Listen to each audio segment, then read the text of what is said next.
Hi my families எல்லோரும் எப்படி இருக்கீங்க? எல்லாருமே நல்லா இருக்கணும்னு கடவுள்கிட்ட வேண்டிக்கிறேன்.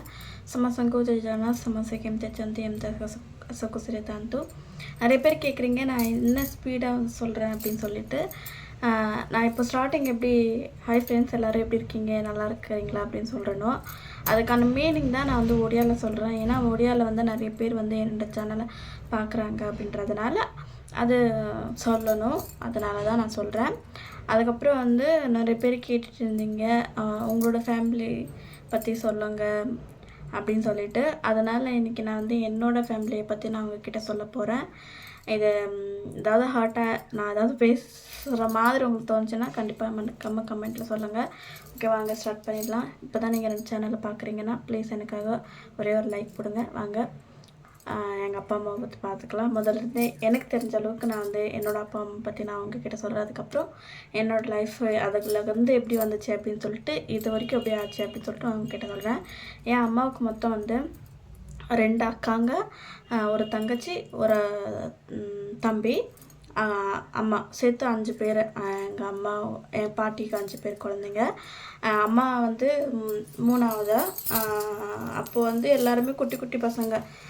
பெரியம்மா இன்னொரு பெரியம்மா இருப்பாங்க. அவங்க வந்து கொஞ்சம் என்னோடய அம்மா அவங்களுக்கு தான் கல்யாணம் ஃபிக்ஸ் பண்ணியிருந்தாங்க. ஃபிக்ஸ் பண்ணிவிட்டு அம்மா அவங்க வந்து வீட்டை விட்டு போயிட்டாங்க அப்படின்றதுனால அம்மாவை பார்த்து என் அப்பா வந்து மேரேஜ் பண்ணிக்கிட்டாங்க. ஏன்னா முதல் இருக்கிற பொண்ணுக்கு வந்து கல்யாணம் பண்ணிட்டாங்க என் பெரியம்மாவுக்கு. 2வது பெரியம்மா வந்து வீட்டை விட்டு போயிட்டாங்க அப்படின்றதுனால என் அம்மாவுக்கு வந்து என் அப்பா வந்து கட்டி வச்சாங்க. கட்டி வச்சதுக்கப்புறம் வந்து தொடர்ந்து ஒரு 4 வருஷம் 5 வருஷம் மேபி என் அம்மா ரொம்ப ஹாப்பியாக இருந்திருப்பாங்கன்னு நினைக்கிறேன். ஏன்னா அப்போ இருக்கிற ஃபோட்டோஸ் எல்லாமே பார்க்கும்போது என்னோடய அம்மா ஃபேஸில் வந்து ரொம்ப ரொம்ப ஹாப்பினஸ் தெரிஞ்சு. பட் உள்ளே எப்படி இருந்துச்சுன்னு எனக்கு தெரியாது. நாங்களும் எப்போவுமே என் அம்மா கிட்டே கேட்டது கிடையாது. பட் எனக்கு நிலவத்து அந்த நாள்லேருந்து என் அம்மா என் அப்பா கூட ஹாப்பியாக இருந்ததே கிடையாது. அதுக்கப்புறம் வந்து ஃபஸ்ட்டு குழந்தையே என் அக்கா, அதுக்கப்புறம் வந்து 2ஆவதாக ஒரு 3ஆவதாக வந்து குழந்த வயிற்றில் இருக்கும்போது மேலே வந்து என் அம்மாவுக்கு வந்து வீடு க்ளீனாக இருக்கணும், பாத்திரம் எல்லாமே க்ளீனாக இருக்கும், எப்போவுமே க்ளீன் தான் எப்போவுமே. அதனால் என்ன பண்ணிட்டாங்க, அப்போ வந்து ஓட்டை வீடு தான் இருந்துச்சு. ஓட்டை வீடு, அதுக்கு பாதி வீடு தான் இருக்கும். அதுக்கு மேலே வந்து அட்டை மேலேன்னு சொல்லுவாங்க, உங்களுக்கு அது புரியும்னு நினைக்கிறேன். எங்களோட வாஷில் வந்து அதை அட்டத்து மேலே அப்படின்னு சொல்லுவாங்க, அட்டை மேலே அப்படின்னு சொல்லுவாங்க. அது மேலே வந்து சில தேவையில்லாத பொருள் எல்லாமே வச்சுருப்பேன். எங்கள் ஹால் வந்து கொஞ்சம் பெருசாக இருக்கும். கிச்சனு அதுக்கப்புறம் வந்து கொஞ்சம் வரைய போகிறதுக்கு மட்டும்தான் இடம் இருக்கும். அப்படின்றதுனால எங்களால் எந்த ஒரு பொருளுமே வைக்க முடியாது. அப்போ வந்து ஏதோ வேலை பார்த்துருக்காங்க போல். அங்கே வந்து பெரிய பாம்பு பார்த்து என் அம்மா பயந்து கீழே விழுந்து காலை வந்து இப்படி திரும்பி அப்படின்னு சொல்லிட்டு நிறைய பேர் சொல்லியிருந்தாங்க. அதுக்கப்புறம் அந்த ஒரு இதில் தான் என் அம்மாவுக்கு வந்து பேக் பெயின் ஆரம்பிச்சிருச்சு. என் அம்மாவால் அதிகமாக வேலை செய்ய முடியாது. அதுக்கப்புறம் வந்து அதில் வந்து குழந்தை இறந்து போச்சு. அதுக்கப்புறம் நான் வந்து ட்வின்ஸு. நாங்கள் 2 பேரும், நானும் என் கூட ஒரு பொண்ணு, 2 பேரும் பொண்ணு தான் பிறந்தோம். பட் அன்ஃபார்ச்சுனேட்டாக அவங்க வந்து இறந்துட்டாங்க. 5 நாள்லேயே அவங்க வந்து இறந்துட்டாங்க. என் பேர் வந்து ருக்மிணின்னு வச்சுருந்தாங்க. அந்த பிறந்த பொண்ணுக்கு வந்து ராதான்னு பேர் வச்சுருந்தாங்க. அந்த பொண்ணு எப்படி இறந்துச்சுன்னு தெரியல. ஆனால் நிறைய பேர் நிறைய விதம் சொன்னாங்க, நம்மளுக்கு அதை தேவையில்லை. நான் வந்து ட்வின்ஸு. ஹாப்பியானாலும் சரி, சந்தோஷப்பட்டாலும் சரி, ரொம்ப அதிகமாக சந்தோஷம் வரும், கஷ்டம் வந்தால் அதை விட அதிகமாக கஷ்டம் வரும். ஸோ 2த்தையுமே அட்ஜஸ்ட் பண்ணி சமாளிச்சுட்டு போகணும். என் அம்மா நிறைய வாட்டி சொல்லுவாங்க, நீ வலி அனுபவிக்கிறதா இருந்தாலும் சரி, சந்தோஷமாக அனுபவிக்கிறதா இருந்தாலும் சரி, நீ 2 பேரோட வலியும் சந்தோஷம்தான் நீ வந்து தாங்குகிற அளவுக்கு கடவுள் இது பண்ணிட்டாங்க. இப்போ ட்வின்ஸ் யாரெல்லாம் பிறந்திருக்காங்களோ அவங்களுக்கு வந்து இந்த மாதிரி தான் இருக்கும் அப்படின்னு சொல்லியிருக்காங்க. பட் அது உண்மையாக என்ன இதுன்னு சொல்லிட்டு மறக்காமல் எனக்கு கமெண்ட் பண்ணி சொல்லுங்கள். நான் வந்து ட்வின்ஸு. பட் என் கூட இருந்த பொண்ணு வந்து இறந்துடுச்சு. ஓகேங்களா, 5 நாள்லேயே மூக்கிலெல்லாம் பால் வந்து ஒரு மாதிரி ரொம்ப கஷ்டப்பட்டு அந்த பொண்ணு செத்துது அப்படின்னு சொல்லிட்டு சொல்லும்போது எனக்கு ரொம்ப கஷ்டமாக இருக்கும். அதுக்கப்புறம் வந்து 3ஆக வந்து என்னோடய தம்பி பிறந்தாங்க. அப்போ தான் ஆரம்பிச்சது என் தம்பி பிறந்தான் அப்படின்ன உடனே. ஏன்னா தொடர்ந்து வந்து ஒரு 4 குழந்தை வந்து பொன் குழந்தாவே பிறந்துச்சு. ஓகேங்களா, 2 குழந்தைங்க இறந்துட்டாங்க. ஆமாம், 5 குழந்தைங்கன்னா அப்போ 2 குழந்தைங்க வந்து இறந்துட்டாங்க. அதுக்கப்புறம் அக்கா இருக்காங்க, நான், அதுக்கப்புறம் தம்பி. ஓகேங்களா, தம்பி வந்து பிறக்கும்போது தாத்தா என்ன பண்ணிட்டாங்க, அப்போ தாத்தா பாட்டியெல்லாம் இருப்பாங்க. தாத்தா இருந்திருப்பாரு. அப்போ என்ன பண்ணிட்டாரு, என் அப்பாவுக்கு வந்து தாத்தா நிறைய குடிப்பாங்க. அந்த கல்லுன்னு சொல்லுவாங்கள்ல, அதெல்லாம் குடிப்பாங்க. அப்போ என்ன பண்ணிட்டாரு, என் அப்பா அதுக்கு முன்னாடி எல்லாம் குடிக்கவே மாட்டாங்களாம், நல்லா பார்த்துப்பாங்கன்னு தான் கேட்டிருக்கேன். பட் என் அம்மா கிட்ட நான் பர்சனலாக எப்போவுமே கேட்டது கிடையாது. அந்த வாய்ப்புகளும் வந்து இதுக்கப்புறம் கிடைக்க போகிறதில்ல. சரி, ஓகே. அது வந்து இது பண்ணவும் அப்பா என்ன பண்ணிட்டாரு, சந்தோஷத்தில் வந்து தாத்தா கொடுத்த உடனே அந்த குடிக்கிற பழக்கத்தை வந்து கற்றுக்கிட்டு தினமும் அதுக்கப்புறம் ரெகுலராக குடிக்க ஆரம்பித்து எங்களோட வாழ்க்கையை இந்த அளவுக்கு வந்து கொண்டுட்டு வந்து வச்சுருக்காரு. முழுக்க முழுக்க காரணம் வந்து என்னோடய வாழ்க்கை, என் அம்மா, என் தம்பி, என் அக்காவோட வாழ்க்கை முழுக்க முழுக்க இந்த அளவுக்கு கேள்விக்குறியாக இருக்கிறதுக்காக முதல் ரீசன் வந்து என்னோடய அப்பா தான் நான் சொல்லுவேன். ஏன்னா நான் வெறுக்கிறதும் சரி, அவரை அந்த அளவுக்கு வெறுக்கிறேன். அதான் சொல்கிறேனே, அவருக்கு ஏதாவது ஆச்சுன்னா கூட என் கண்ணிலேருந்து ஒரு சொட்டு தண்ணி கூட வராது அந்த அளவுக்கு. அதுக்கப்புறம் வந்து எனக்கு நினைவு தெரிஞ்சதாலேருந்து எப்படி இருக்கா அப்படின்னு நான் உங்ககிட்ட சொல்கிறேன். என் அப்பாவு கூட பிறந்தவங்க வந்து 7 பேர் இருப்பாங்க. நான் அண்ணனுங்க வந்து என் அப்பா தான் ரொம்ப லாஸ்ட்டு, எல்லாரோட லாஸ்ட்டு என் அப்பா. பெரியப்பா இருக்காங்க, 2 பெரியப்பா இருக்காங்க. அதுக்கப்புறம் வந்து ஆமாம் 2 பெரியப்பா, 2 அத்தைங்க இருக்காங்க, என் அப்பா. அதுக்கு முன்னாடி எங்கள் பாட்டிக்கு வந்து அவங்களுக்கும் மேபி ஒரு 10 குழந்தைங்களோ என்னவோ சொல்லியிருந்தாங்க, இந்த மாதிரி இறந்து போனாங்க அப்படின்னு சொன்னாங்க. 3 பெரியப்பா நினைக்கிறேன். ஆமாம், சாரி, 3 பெரியப்பா, மறந்துட்டேன். 3 பெரியப்பா, 2 அத்தைங்க இருக்காங்க. 3 அத்தைங்க, சாரி 3 பெரியப்பா, 3 அத்தைங்க இருக்காங்க என் அப்பாவோட சேர்த்து. அப்போது 7 பேர். என் அப்பா கூட பிறந்தவங்க 7 பேர். ஓகேங்களா. அதுக்கப்புறம் வந்து இப்படியே வந்து அவருக்கு குடியில் வந்து ரொம்ப மூழ்கி போய் அப்போ எனக்கு கொஞ்சம் ஞாபகம் இருக்குது. அப்போ தாத்தா வந்து நான் வந்து 3ஆம் கிளாஸோ 4ஆம் கிளாஸோ படிச்சுட்டு இருந்தேன். அப்போ வந்து தாத்தா திடீர்னு இறந்துட்டாங்க. இறந்த உடனே வந்து அதுக்கப்புறம் வந்து ஒரு கொஞ்ச நாள் அப்பா குடிக்காமல் இருந்து நல்லா எங்களை பார்த்துக்கிட்டாங்க. அதுக்கப்புறம் திருப்பி என்னாச்சுன்னு தெரில, உடனே திருப்பி குடிக்கிறது. நல்லா சம்பாதிப்பாங்க, கை தொழில் தெரியும், பூ கட்டுவாங்க, பூ வியாபாரம் செய்வாங்க, இல்லைன்னா விவசாயம் செய்வாங்க. எங்கள் அப்பா என்ன பண்ணாங்கன்னா, அப்போது இடையில கொஞ்சம் நல்லா இருக்கும்போது வீட்டுக்கு பக்கத்தில் வந்து குத்தகைக்கு வந்து தோட்டத்தை கொடுத்துருந்தாங்க. நீங்கள் தோட்டத்தை பார்த்துக்கோங்க, தோட்டத்தை பார்த்துக்கிட்டிங்கன்னா 2500 மாதம் மாதம் உங்களுக்கு கொடுக்குறோம் அப்படின்னு சொல்லிட்டு ஃபேமிலியோடு நாங்கள் அங்கே போயிட்டோம். அங்கே போனது தான் பெரிய பெரிய ஒரு தப்புன்னு தான் நான் சொல்லுவேன். அங்கே போனதுக்கப்புறம் நாங்கள் அனுபவித்த டார்ச்சர் கிடையாது, நாங்கள் பட்ட கஷ்டம் கிடையாது, நாங்கள் பட்ட வலி கொஞ்சம் நெஞ்சமே கிடையாது. ரொம்ப நாங்கள் அனுபவிச்சிட்டோம். எங்கள் அப்பா வந்து குடிக்கிறாங்க அப்படின்னா ஒன்று பூ வியாபாரம் செய்வாங்க, இல்லை அப்படின்னா கீரை வந்து விவசாயம் பண்ணி அவங்க சேல்ஸ் பண்ணி ஓனருக்கு பாதி காசு கொடுத்துருவாங்க, என்னோட பாதி காசு வந்து அவங்களே வந்து குடிச்சுப்பாங்க. எங்களுக்குன்னு ₹1 கொடுக்க மாட்டாங்க அப்போதைக்கு. சாரி, கொஞ்சம் பயம் வந்துச்சு, என்னன்னு தெரில. அப்படின்னும்போது என் அப்பா கூட வந்து ஒரு 10 பேர் 20 பேர் இந்த மாதிரி குடிக்கிறதுக்காகவே அந்த தோட்டத்துக்கு வந்து எவ்வளோ ஒரு 40-50 தென்னை மரம் இருக்கும். அது இடையில வந்து ஷோ செடிங்க அந்த மாதிரி அது ரொம்ப பெருசாக இருக்கும். ஓகேங்களா. அதில் வந்து ஒரு 30 பேர் வந்து குடிக்கிறதும், நான், அம்மா, பாட்டி, அதுக்கப்புறம் வந்து தாத்தா அப்போ இடையில இருந்துட்டாங்க. நாங்கள் 6 பேரும் வந்து வீட்டில் இருக்கும்போது இவங்க அந்த மாதிரி பண்ணும்போது பயமாக இருக்கும். அம்மா நிறைய வாட்டி பயந்துருக்காங்க, 2 பொட்டை பொண்ணுங்களை வச்சுட்டு இருக்குமே, இந்த மாதிரி இவர் பண்ணுறாரு அப்படின்னு சொல்லிட்டு. அதுக்கப்புறம் அம்மா வந்து ரொம்ப சண்டை போட்டு அதுக்கப்புறம் ஓனரை கூப்பிட்டு இந்த மாதிரி பண்ணுறாங்க அப்படின்னு சொல்லிட்டு என்னெல்லாம் பண்ணாங்களோ அது எல்லாமே ஃப்ளாப் தான். எவ்வளோ கஷ்டப்பட்டாங்க. அதுக்கப்புறம் வந்து ரொம்ப குடிக்க ஆரம்பித்து அவங்க வீட்டு வரைக்கும் வர ஆரம்பிச்சிட்டாங்க. அவங்க வந்து நிறைய குடித்து ரொம்ப தப்பாக நடந்துக்கிறது கூட ட்ரை பண்ணாத கூட பண்ணிட்டாங்க. அப்படின்னும்போது என் அம்மா என்ன பண்ணாங்க அப்படின்னா, அவங்க வேணாம், இதுக்கு மேலே நம்ம இங்கே இருக்க வேண்டாம். ஏன்னா என் அம்மாவுக்கு வந்து நாங்கள் ஒழுக்கமாக இருக்கணும், ஒழுங்காக இருக்கணும் அப்படின்றதுல மட்டும் ரொம்ப குறிக்கோளாக இருக்கும். நம்ம பட்னியாக கடந்தாலுமே கிடைப்புமே ஒழிய நம்ம வந்து நீட்டாக நம்மளோட செல்ஃபை வந்து நம்ம காப்பாற்றிக்கணுன்றதுக்காக அம்மா என்ன பண்ணிட்டாங்க, சண்டை போட்டு அம்மா என்னையும் எல்லாரையும் கூட்டிகிட்டு எங்களோட பாட்டி வீட்டுக்கு போயிட்டாங்க ஃபஸ்ட்டு டைம். அப்போ போயிட்டு நாங்கள் ஒரு 2-3 மாதம் இருந்ததுக்கப்புறம் அப்புறம் வந்து சொன்னார், இல்லை நான் இந்த மாதிரி பண்ண மாட்டேன் அப்படின்னு சொல்லிட்டு திருப்பி கூப்பிட்டு வந்தாங்க. நாங்கள் வந்து எங்கள் வீட்டுக்கு போயிட்டோம். திருப்பி வந்து என்ன பண்ணிட்டாங்க, அதே தோட்டத்துக்கு போகிற மாதிரி பண்ணிட்டாங்க.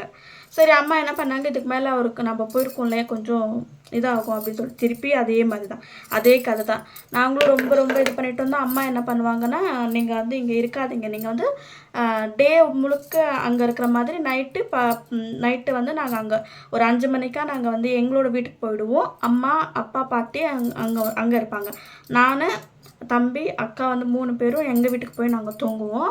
அப்படி தான் பண்ணிகிட்ருந்தோம். கிட்டத்தட்ட ஒரு 5 வருஷம் அந்த மாதிரி பண்ணிகிட்ருந்தோம். அதுக்கப்புறம் எங்களாலேயும் சரி என் அம்மாவாலையும் சரி சுத்தமாக முடியல. நாங்கள் ஸ்கூலுக்கு போயிட்டு வரும்போது அப்புறம் வந்து நிறைய கஷ்டப்பட்டுருக்கோம் இந்த மாதிரி சாப்பாடு இல்லாமல் நிறைய வாட்டி. அதுக்கப்புறம் பாட்டி வந்து கொஞ்சம் ஹெல்ப் பண்ணுவாங்க. அவங்களும் பூ எடுத்துகிட்டு போவாங்க. பூ எடுத்துகிட்டு வீட்டுக்கு தேவையான ஏதாவது ஒரு டைம் ஒரு வேலைக்காச்சும் ஏதாவது வாங்கிட்டு வருவாங்க. நாங்கள் எங்கள் வீட்டில் வந்து களி செய்வாங்க அப்படின்போது ராகி மாவு அதெல்லாமே வாங்கிட்டு வருவாங்க. இந்த மாதிரி ஒரு 7 வருஷம் நாங்கள் வந்து இது பண்ணோம். அதுக்கப்புறம் சுத்தமாக எங்களால் முடியல. அதுக்கப்புறம் அம்மா என்ன பண்ணிட்டாங்கன்னா, நல்லா இருக்க வேணாம் அப்படின்னு சொல்லிட்டு மொத்தமாக காலி பண்ணிட்டு எங்கள் வீட்டுக்கே வந்துட்டோம் நாங்கள் எல்லாருமே. அதுக்கப்புறம் வந்து வீட்டில் இருக்கும்போது இன்னும் அதிகமாக ஆயிடுச்சு. அம்மா வந்து அதுக்கப்புறம் நம்ம வீட்டிலே இருக்குமே, நம்மளுக்குன்னு ஒரு வேலை இல்லை, குழந்தைங்கள படிக்க வைக்கணும் அப்படின்னு சொல்லிட்டு அம்மா என்ன பண்ணாங்க, வீட்டு வேலைக்கு முதல்ல ஒரு வீட்டு வேலைக்கு அங்கே ஒரே ஒரு வீட்டுக்கு போனாங்க. அங்கே போகும்போது அம்மா வந்து வேலை செய்யும்போது ஒரு மாதம் வேலை செஞ்சு அந்த பணத்தை எடுத்துகிட்டு வந்து எங்களுக்காக நிறைய வாங்கி கொடுத்துருக்காங்க அம்மா. நாங்கள் சின்ன வயசில் இருக்கும்போது, ஏன்னா அம்மாவுக்கு அந்த அளவுக்கு மெச்சூர் கிடையாது. அப்போல்லாம் ரொம்ப பயந்து இருப்பாங்க, யார் என்ன சொல்லிடுவாங்களோ அப்படின்றது பயம். எங்களையும் அதே மாதிரி தான் அவ்வளோ இதுவாக தான் பார்த்துக்கிட்டாங்க. எனக்கும் ஆகட்டும், என் அக்காவுக்கும் ஆகட்டும், என் தம்பிக்கும் ஆகட்டும் எந்த ஒரு குறையும் வச்சது கிடையாது. அதுக்கப்புறம் நாங்கள் வளர தான் அம்மாவுக்கு வந்து ரொம்ப டிப்ரெஷன் ஆகி, ஐயோ கொஞ்சம் கொஞ்சமாக பசங்க வந்து பெருசாகிறாங்களே, இப்போதைக்குமே என் அக்காவுக்கும் இதுக்கும் யாருக்குமே வந்து நான் எதுவும் பண்ணல அப்படின்னு சொல்லிட்டு அம்மா வந்து ஃபீல் பண்ணிட்டு இருக்கும்போது, அதுக்கப்புறம் இடையில வந்து அக்காவும் வந்து 10th முடிச்சுட்டு அவளும் வந்து வேலைக்கு போகிற மாதிரி பார்த்தா, ஒரு இடத்துக்கு வேலைக்கு போனால் அது அவளுக்கு செட் ஆகலை. அதுக்கப்புறம் அம்மா கூடயே வந்து அவளும் வந்து போக ஆரம்பிச்சிட்டா, அம்மாவுக்கு சப்போர்ட் பண்ண ஆரம்பிச்சிட்டா. அம்மாவும் சரி என்ன பண்ணுறது அப்படின்னு சொல்லிட்டு கொஞ்ச நாள் ஒரு 2 வருஷம் அந்த மாதிரி போயிருக்கோம். திருப்பி வந்து ரொம்ப பெரிய சண்டாகி எங்களை வீட்டுக்கு விடாமல் நாங்கள் எல்லாமே நிறைய நாள் வந்து அடுத்தவங்க வீட்டில் தூங்குறது உண்டு. அதுக்கப்புறம் வந்து இந்த புதருங்கெல்லாம் இருக்கும் பார்த்திங்களா, அங்கே போய் ஒழிஞ்சிக்கிறதெல்லாம் உண்டு. நிறைய நாங்கள் வந்து பண்ணியிருக்கோம். நிறைய ஸ்ட்ரகிள்ஸ் என்னோடய சின்ன வயசோட வாழ்க்கையை நினைக்கும் போதே எனக்கு வந்து ரொம்ப வெறுத்துட்டுவேன் நான். அழுகையாக வந்துடும் அந்த நேரங்கள் எல்லாமே. வந்து நாங்கள் 3 பேரும் 4 பேரும் அம்மாவோட சேர்த்து நாங்கள் 4 பேரும் நாங்கள் பட்ட கஷ்டங்கள் வந்து எங்கள் 4 பேருக்கு மட்டும்தான் தெரியும். அவங்க ஒரு பக்கம் ஓடிடுவோம், நான் ஒரு பக்கம் ஓடிடுவேன். என் அம்மா எல்லாரையும் கூட்டிகிட்டு வந்து ஒரு புதருக்குள்ளே உட்காந்து சைலண்ட்டாக இருங்க, பேசாதீங்க, வந்தாங்கன்னா அடிச்சிருவாங்க அப்படின்னு சொல்லிட்டு அம்மாவை நிறையா அடிப்பாங்க. அதுக்கப்புறம் தான் நான் வந்து ஸ்கூலுக்கு போயிட்டு இருக்கும்போது 8th முடிச்சுட்டு 9th வந்து போயிட்டுருந்தேன். அப்போ அம்மாவால் ரொம்ப முடியல, ரொம்ப அடிக்க ஆரம்பிச்சிட்டாங்கன்னு சொல்லிட்டு அம்மா என்ன பண்ணிட்டாங்கன்னா, டோட்டலாக வந்தால் நம்ம அங்கே போயிடலாம் அப்படின்னு சொல்லிட்டு அவங்க அம்மா வீட்டுக்கு கூட்டிகிட்டு போயிட்டாங்க. என்னை கூட்டிகிட்டு போகல, என் தம்பியை கூட்டிகிட்டு போகல, என் அக்காயும் அவங்களும் போயிட்டாங்க முன்னாடி. அம்மாவுக்கு வந்து ஹெல்த் ப்ராப்ளம் ஆகிட்டு அங்கே வந்து அட்மிட் பண்ணியிருந்தாங்க போல். அதுக்கப்புறம் ஒரு 10 நாள் விட்டு தான் வந்தாங்க. நானும் அப்போ வந்து நைட்டு ஒரு 7 நாள் 8 நாள் போயிருப்பேன். அதுக்கப்புறம் வந்து எல்லாரையும் கூப்பிட்டுட்டு வந்து பஞ்சாயத்து பண்ணி, நான் இங்கே இருக்க மாட்டேன், இந்த மாதிரி என் குழந்தைங்களுக்கு வந்து எதுவுமே பண்ணுறதில்ல, ஒன்றும் இல்லை, நான் எப்படி கஷ்டப்பட்டு நான் இங்கே இருக்கிறது, அதுவும் வீட்டில் இருந்தால் கூட நாங்கள் வந்து சாப்பிட்றது செஞ்சாலும் அதை வந்து வேஸ்ட் பண்ணுறாரு.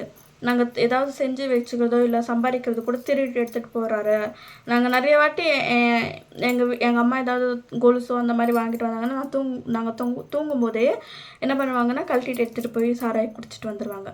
அதை அந்த அந்த இதை குடிச்சிட்டு வந்துடுவாங்க. அப்படி ரொம்ப கஷ்டப்பட்டிருக்கோம். நிறைய இதனால் வேஸ்ட் பண்ணியிருக்காரு என் அப்பா. எங்களை ரொம்ப மனசுக்கு ரொம்ப கஷ்டப்படுற மாதிரி நினைக்க வச்சுட்டாங்க.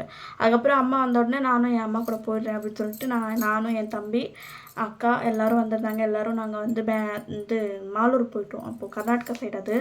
அங்கே போயிட்டு 1 வருஷம் நான் வந்து அங்கே இருந்திருக்கேன். அம்மா வந்து சொல்லிட்டு இருந்தாங்க, இந்த மாதிரி நீ வந்து ஹாஸ்டல் போயிடுமா, இங்கே இருக்க வேணாம் அப்படின்னு சொல்லிட்டு என்னையும் தம்பியும் ஹாஸ்டல் போகணும்னு சொல்லும்போது அவங்களோட அம்மா வந்து வேண்டாம் அப்படின்னு சொல்லிட்டாங்க. என் அம்மாவுக்கு சப்போர்ட்டிங்கன்றதே அவங்க அம்மா தான். அது அப்படின்னும்போது அவங்களோட பேச்சும் மீற முடியாது. ஆனால் என் அம்மா ரொம்ப கஷ்டப்பட்டாங்க. என் குழந்தைங்க வந்து என்ன மாதிரியே ஆகிடப்போகுது அப்படின்னு சொல்லிட்டு ரொம்ப ஃபீல் பண்ணாங்க. அதுக்கப்புறம் வந்து இடையில வந்து ரொம்ப நாங்கள் வந்து சாப்பிட்றதுக்கு நாங்கள் வேலைக்கு போவோம். பட் என்னதான் இருந்தாலுமே வந்து பாட்டியோ அம்மாவோட பாட்டியோட வீட்டில் இருக்கிறது அப்படின்றது வந்து ரொம்ப ஒரு கஷ்டமான விஷயம். அதை நான் ஃபுல்லாக எக்ஸ்பிளைன் பண்ணணுன்ற வேணான்னு நினைக்கிறேன். அது ரொம்ப கஷ்டப்பட்டு நான் வந்து அங்கே செங்கல் வேலைக்கு போயிருக்கேன். அந்த ஒரு வருஷத்தில் நான் என்னென்ன களை எடுக்க போயிருக்கேன், செங்கல் வேலைக்கு போயிருக்கேன், பூ பறிக்க போயிருக்கேன், சாமந்தி பூ அறுக்க போயிருக்கேன், கனகாம்பரம் எடுக்க போயிருக்கேன். அதுக்கப்புறம் வந்து அந்த செங்கலில் வந்து போடுவாங்கள்ல, போட்டுட்டு அதை நிற்க வைப்பாங்க. இந்த மாதிரி சைடில் நிற்க வச்சுட்டு அதெல்லாம் பண்ணுவாங்க. அதுக்கப்புறம் அந்த செங்கல் தலையில் எடுத்துகிட்டு போய் டிராக்டருக்கு வந்து லோடு பண்ணுவாங்க. அந்த வேலையும் நான் பண்ணியிருக்கேன். எனக்கு கையெல்லாம் எட்டவே எட்டாது. நான் இப்போவாச்சும் கொஞ்சம் குண்டாக நல்லா ஹெல்த்தியாக இருக்கேன். அப்போ வந்து நான் அது இருக்கவே மாட்டேன். என்னோடய பழைய ஃபோட்டோ என்கிட்ட இல்லவே இல்லை. இருந்துச்சுன்னா கண்டிப்பாக காமிச்சிருப்பேன். ரொம்ப ஆமாம் இருக்குது, ஒரே ஒரு ஃபோட்டோ இருக்குது. அது வந்து ஒரு நான் அந்த ஸ்டேஜில் இருக்கும்போது எனக்கு வந்து அப்போ வந்து 14 வயசு.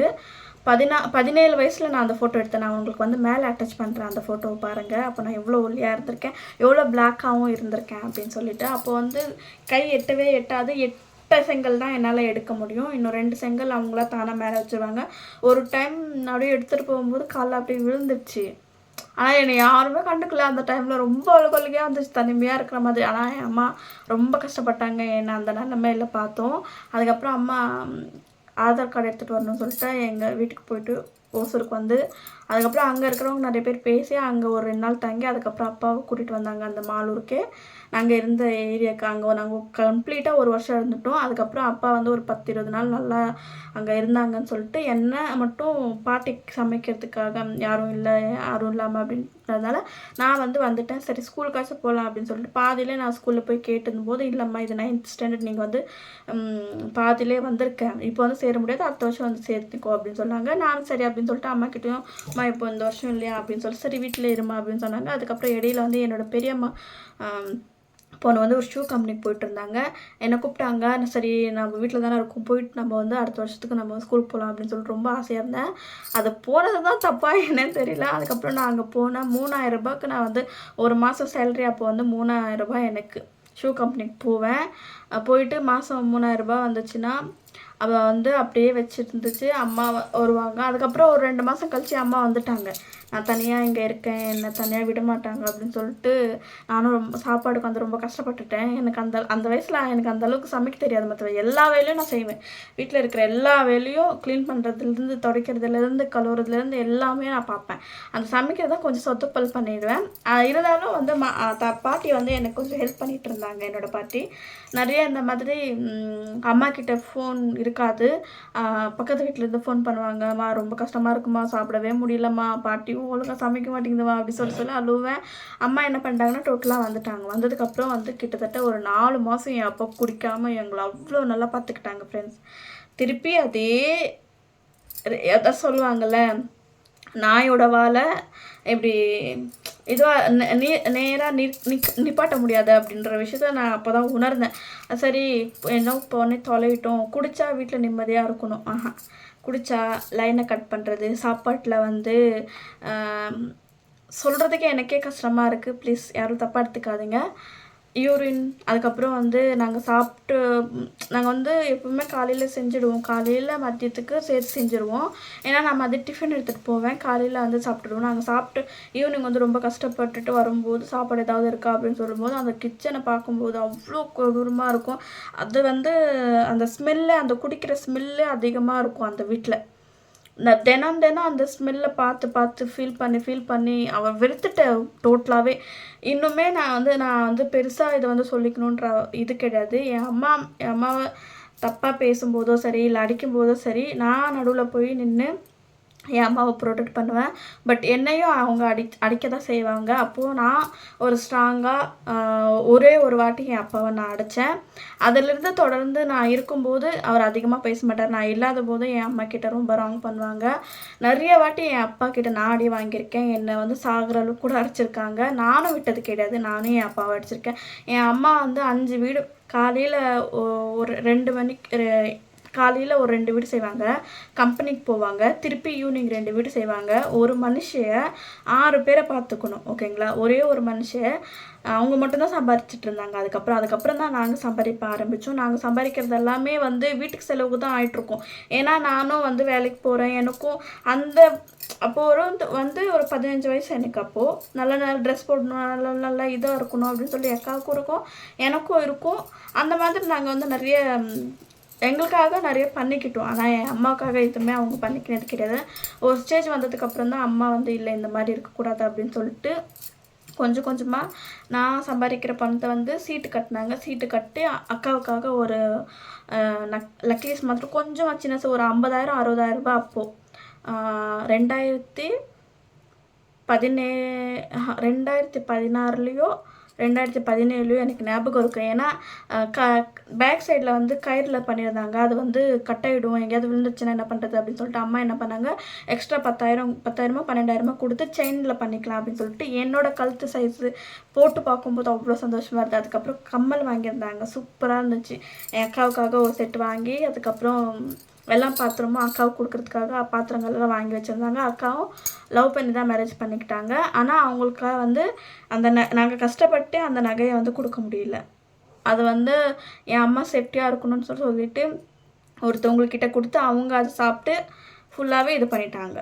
ரொம்ப மோசம். என்னோடய லைஃப்பில் நாங்கள் நம்புகிற எல்லாருமே எங்களை கழுத்தரிச்சிட்டு போகிறது மட்டும்தான். இப்போவும் வந்து என் அக்காவுக்காக சரி எனக்காக சரி நாங்கள் சேர்த்து வச்ச நகை எங்களுக்கும் கிடைக்கல, என் அக்காவுக்கும். அட்லீஸ்ட் என் அக்காவுக்காச்சும் கிடைச்சிச்சு அப்படின்னா கூட அது எனக்கு ஒரு ஹாப்பி இருக்கும். என் அக்கா பொண்ணுங்க இருக்காங்க, என் பொண்ணுங்க இருக்காங்க அப்படின்னு சொல்லிட்டு எனக்கும் ஹாப்பியாக இருந்திருக்கும். என் அக்காவுக்கும் அது வந்து முழுசாக அந்த சந்தோஷமே. ஒரே ஒரு கம்மல் மட்டும்தான் ரீசெண்ட் டைம்ஸில் எனக்கு என் ஃப்ரெண்ட் தோணுனது மாதிரி ஒரே ஒரு கம்மல் மட்டும்தான் மீட்டு கொடுத்துருக்காங்களா, அவ்வளோதான் அப்படின்னு சொல்லிட்டு.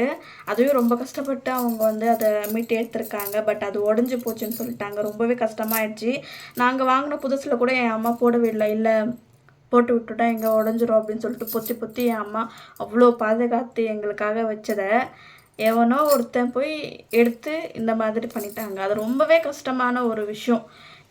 நம்ம சம்பாரிச்சும் நம்மளுக்கு இல்லை, நம்ம சேகரிச்சும் நம்மளுக்கு இல்லை, அடுத்தவங்க சாப்பிட்றாங்க அப்படின்னும் போது அதில் இருக்கிற கொடுமை இருக்குங்களே, பெரிய கொடுமை. அது ஒரே ஒரு கொடுமை தான், உண்மையாகவே சொல்கிறேன்.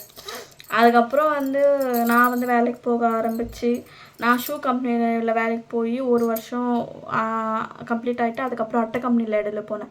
அட்டை கம்பெனி எனக்கு செட் ஆகலை அப்படின்னு சொல்லிட்டு திருப்பி என்ன பண்ணிட்டேன், ஒரு வைரிங் கம்பெனிக்கு போயிருந்தேன். வைரிங் எல்லாமே சால்ட்ரிங் பண்ணுறது அந்த மாதிரி கம்பெனிக்கு போனேன். அங்கே ஒரு 6 மாதம் போனேன். அதுக்கப்புறம் அதுவும் செட் ஆகலை.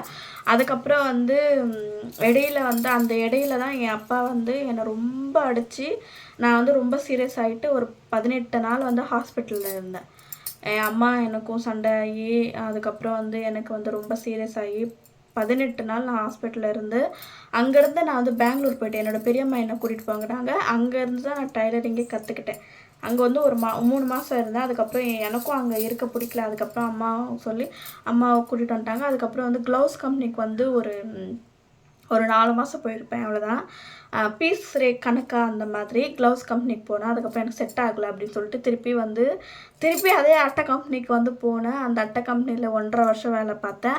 1.5 வருஷம் வேலை பார்த்துட்டு திருப்பி வந்து அந்த கம்பெனி வந்து வேறு இடத்துல ஷிஃப்ட் ஆகிடுச்சு. அதுக்கப்புறம் வீட்டிலே தான் இருந்தேன். வீட்டிலே இருக்கும்போது திருப்பி வந்து என் ஹஸ்பண்ட் வேலை பார்த்துட்ருக்காங்க பார்த்தீங்களா, அங்கே வந்து எனக்கு ஒருத்தவங்க சொல்லி அங்கே போய் அங்கே ஒரு வருஷம் நாங்கள் கண்டினியூஸாக வேலை பார்த்துருக்கேன். என் அப்பா அம்மா பற்றி இவ்வளோதான். என் அக்கா வந்து 10th படிச்சிருக்கான், என் தம்பியும் 10th படிச்சிருக்கான். நான் மட்டும்தான் 8ஆம் கிளாஸ்லேயே பாதையே நிறுத்திட்டு இப்படி ஆயிடுச்சு. என்னோடய லைஃப்பில் மட்டும் ஏன் தான் இவ்வளோ எல்லாமே பாதியாக கிடைக்குதுன்னு தெரில. சந்தோஷமும் சரி இதுவும் சரி எல்லாமே வந்து என்னை விட்டு போயிட்டே இருக்கும். நான் ஆசைப்படுற எந்த பொருளுமே எனக்கு கிடைக்காது என் லைஃப்பில். முதல்ல ஆசைப்பட்டதே வந்து என்னோடய படிப்பு மேலே ஆசைப்பட்டேன். அப்போது வந்து ஓரளவுக்கு நான் படிப்பேன், ஒரு நாள் கூட லீவ் போட மாட்டேன்.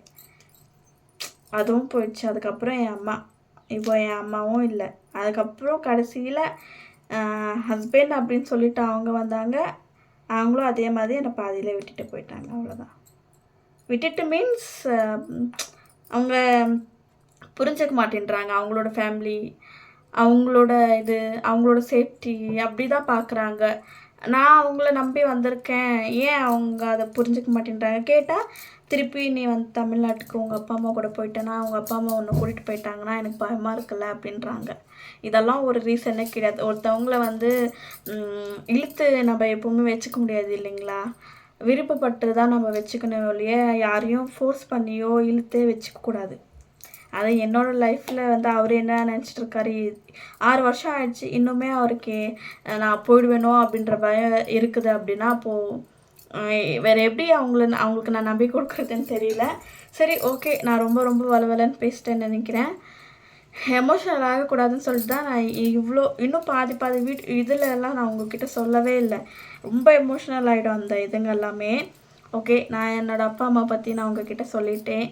என் அப்பா அம்மா பேர் வந்து உங்களுக்கு என் அம்மா பேர் வந்து லக்ஷ்மம்மா, என் அப்பா பேர் வந்து லக்ஷ்மப்பா. பாருங்கள், 2 பேர்லேயும் ஒரே நேம் தான். ஆனால் இப்படி பண்ணுறாங்க. என் அக்கா பேர் வந்து சுஷ்மா, என் தம்பி பேர் வந்து மோகன், என் பேர் வந்து ராதா. உங்களோட ஃபேமிலி இவ்வளோ தான். இப்போ வந்து அக்காவுக்கு வந்து 2 பொன் குழந்தைங்க, மாமா இருக்காங்க. ஒரு பெரிய பொண்ணு பேர் வந்து பிருத்விகா, சின்ன பொண்ணு வந்து வைஷ்ணவி, மாமா பேர் வந்து ஜோதிஷ். ஓகே ஃப்ரெண்ட்ஸ், ரொம்ப ஃபீலிங்காக இருக்குது. ஓகே, பாய். இவ்வளோ தான். எப்படி இருந்துச்சுன்னு மறக்காமல் கமெண்ட் பண்ணி சொல்லுங்கள். எமோஷனல் ஆகாமல் நான் பேசியிருக்கேன். ஓகே, பாய்.